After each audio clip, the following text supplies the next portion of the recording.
নমস্কার বন্ধুরা, আজকে আমি দেখাবো কি করে আরডিএসপি সিএসপি অ্যাপসের মধ্যে আইএমপিএস করা যায়। তো চলুন শুরু করা যাক।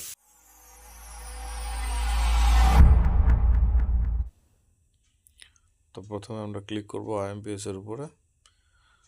আধার নাম্বার এন্ট্রি করব কাস্টমারের, যিনি আইএমপিএস ট্রান্সফার করবেন।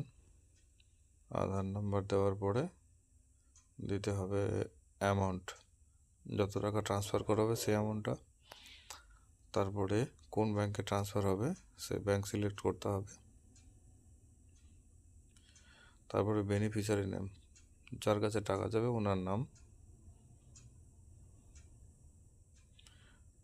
রেমিটার মোবাইল নাম্বার, যার কাছে পাঠানো হবে তার মোবাইল নাম্বার। অ্যাকাউন্ট নাম্বারটা দিতে হবে অ্যাকাউন্ট নম্বরের জায়গায়।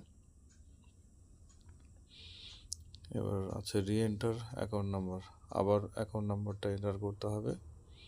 অ্যাকাউন্ট নাম্বারটা একটু মিলিয়ে দেখে নেবেন ভালো করে। তারপরে দিতে হবে আইএফএসসি কোড।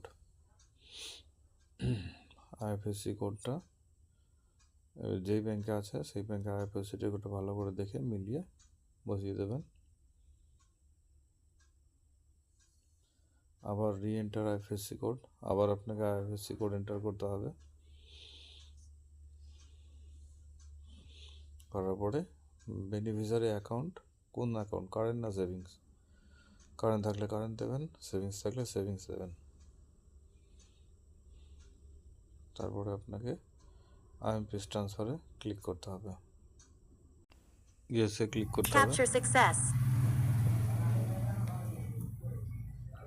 এবার কাস্টমারের যিনি ট্রান্সফার করবেন ওনার ফিঙ্গারপ্রিন্ট দিতে হবে।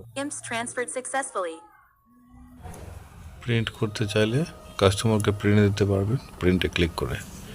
ধন্যবাদ। ভিডিওটি দেখার জন্য অসংখ্য অসংখ্য ধন্যবাদ আপনাদেরকে। লাইক, কমেন্ট, শেয়ার করবেন এবং চ্যানেলটিকে সাবস্ক্রাইব করে নেবেন। ধন্যবাদ।